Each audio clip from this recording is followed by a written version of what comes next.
વાત કરીએ ખાખીધારી ગુંડા વિરેન્દ્રને સાથે રાખીને પોલીસે રિકન્સ્ટ્રક્શન કર્યું છે.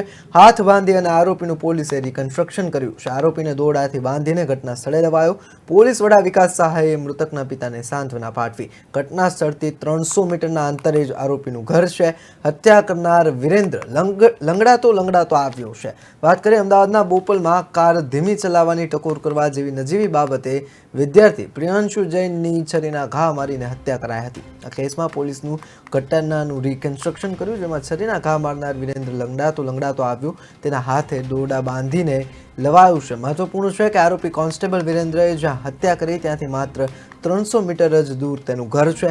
આરોપી વિરેન્દ્રસિંહની 13 નવેમ્બરે પંજાબના સંગરૂરથી ધરપકડ કરવામાં આવી હતી. આ કેસમાં વધુ એક વળાંક આવ્યો છે. હવે તેની કારમાં બીજો એક વ્યક્તિ હોવાનું પણ સામે આવ્યું છે. તો આ તરફ રાજ્યના પોલીસ વડા વિકાસ સહાયે મૃતક યુવાનના પિતા પંકજ જૈનને આશ્વાસન પાઠવ્યું છે. ગુનેગાર ભલે પોલીસ કર્મી હોય, પરંતુ ગુનેગાર છે એટલે તેની સાથે ગુજરાત પોલીસ તરફથી ગુનેગાર જેવું જ વર્તન થશે. ગુનેગાર પોલીસ કર્મી સામે કડક પગલાં લેવામાં આવે અને ખૂબ જ ટૂંકા સમયમાં સમગ્ર કેસની ચાર્જશીટ કરવામાં આવશે તેવું જણાવ્યું હતું.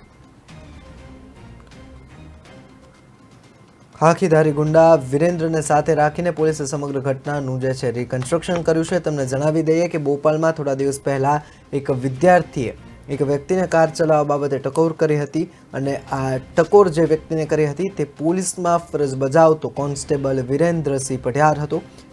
આ વિરેન્દ્રસિંહ પઢિયારે ગુસ્સામાં આવીને પોતાનો આપો ખોઈને આ યુવકની હત્યા કરી. તમને જણાવી દઈએ કે જ્યાં વિરેન્દ્રએ આ બાળકની હત્યા કરી તેની 300 મીટર દૂર જ તેનું ઘર છે. તેને પોલીસના વડા વિકાસ સહાય દ્વારા મૃતકના પિતાને સાંત્વના પાઠવવામાં આવી.